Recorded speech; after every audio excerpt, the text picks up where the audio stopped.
No, but there's so many incredible people. As you can see, it really, to get arrested and to get charged for a crime you didn't commit, it's incredibly easy, and you can lose your life very fast. But to get out of prison, it takes an army, as you can see, and an incredible group of individuals, family, friends, attorneys who are willing to sacrifice so much. And, you know, it's just amazing to be here knowing that other people are in my situation, don't have the support and the help that I've had. So, you know, this is not an anomaly. I think we need to look at other cases and be aware that this is part of our justice system, and, you know, there are more innocent people in prison. So keep your eyes open and support them as well, for sure. So other than that, pretty much all I've got to say. Ryan, what's next? You're free. What is your first thing on your agenda? I guess that's just like what's next, as Anthony asked. I really don't know. I have no idea. You know, I don't know that I was expecting just to get out and be able to do whatever I wanted. You know, I couldn't look too far into the future. So, like I said, I've been preparing for my life from day one I got arrested. You know, I've been reading and writing and studying and working out. I've been taking care of myself. So I'm ready for anything, really. And it's whatever my family. What's that? Mayor of Columbia. Mayor of Columbia, indeed. The next Attorney General. Yes, that's one of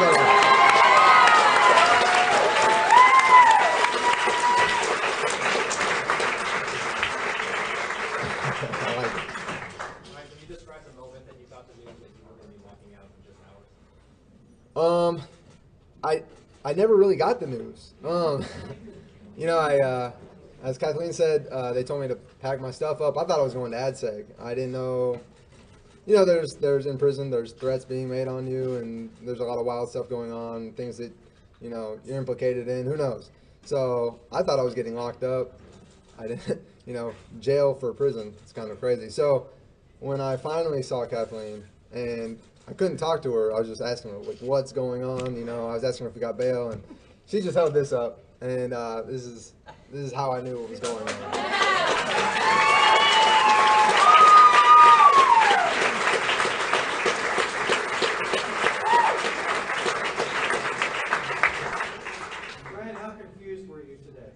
I'm still confused.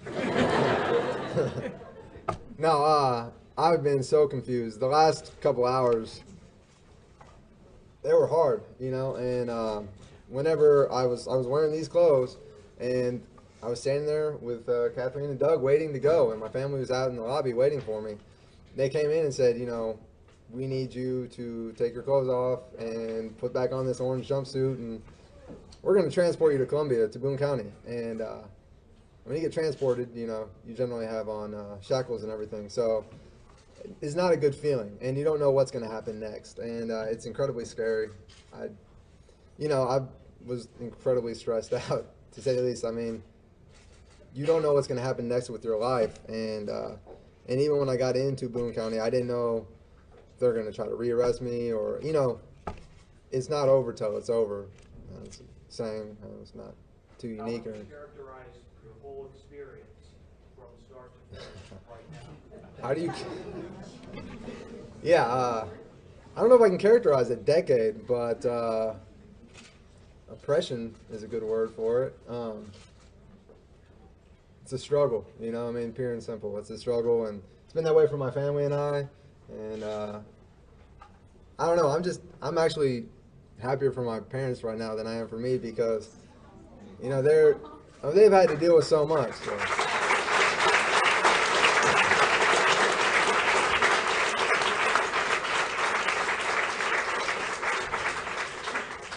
Yeah. What was the first thing you wanted to eat when you got out of prison?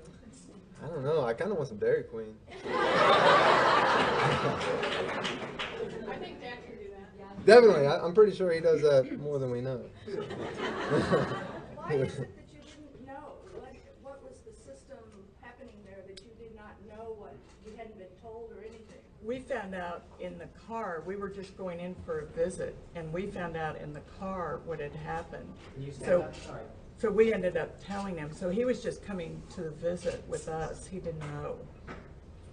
But they told him, then they started packing his things up. So he had these 2 big boxes. It's incredibly complex. Yeah, yeah. To determine exactly how it all plays out, for sure. So. But he was, like he always is, grace under pressure.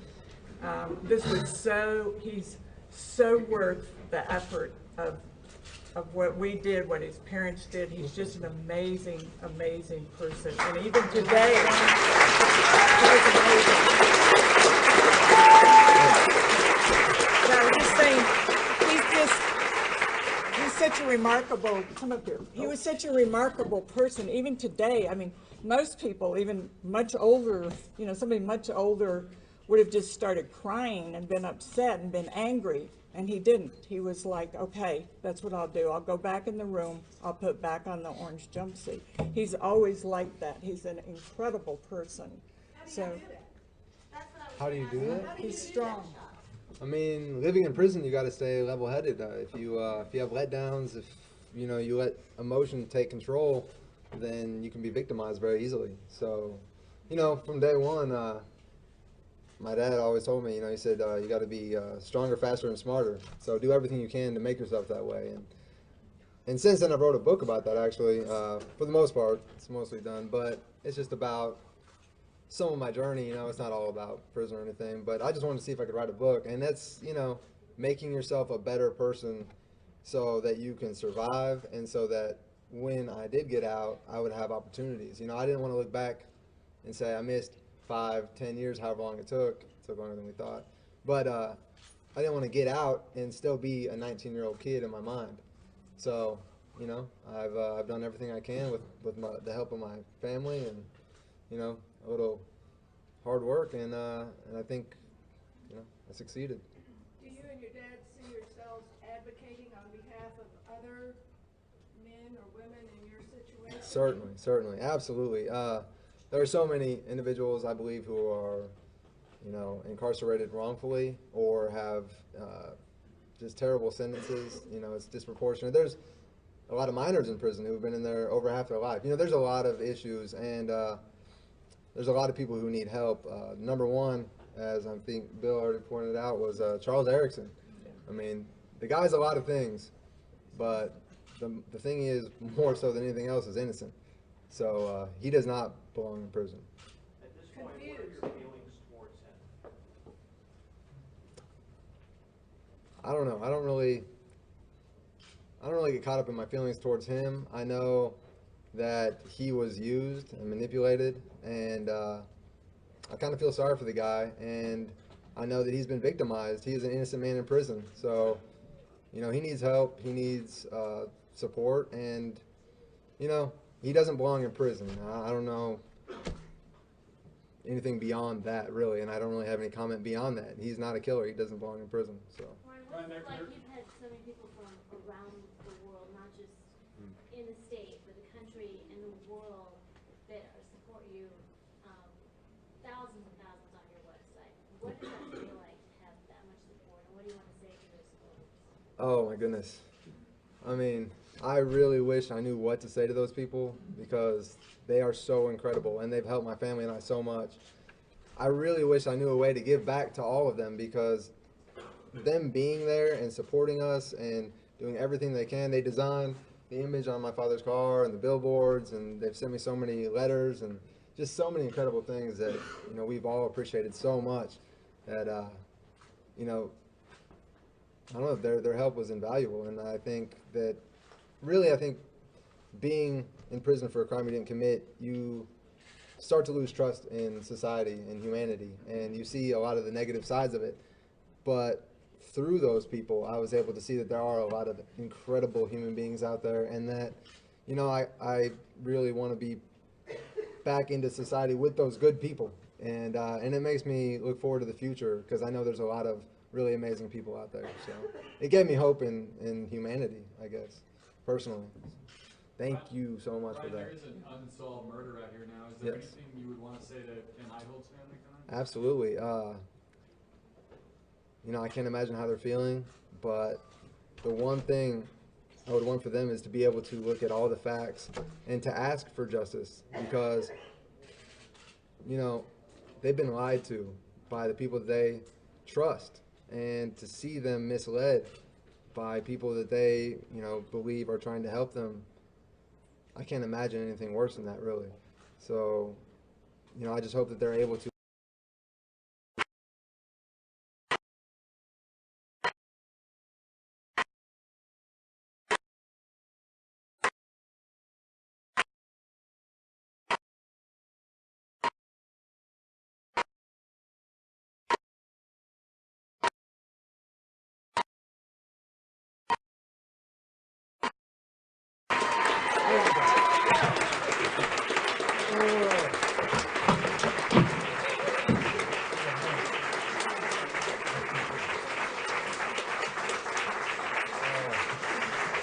My incredible sister.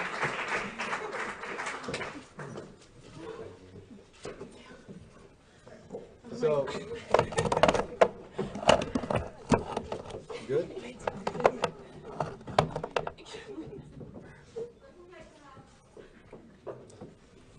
Kelly, you want to talk to him? Ryan, do you have any comments, with regards to Kevin Crane and, I have no comment on that.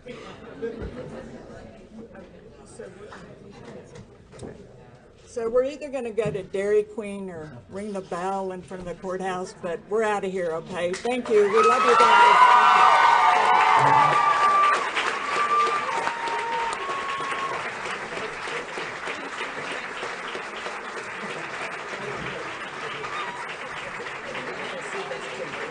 Actually, a while ago I suggested we ring the bell, and we didn't. I think now we're going to go ring the bell.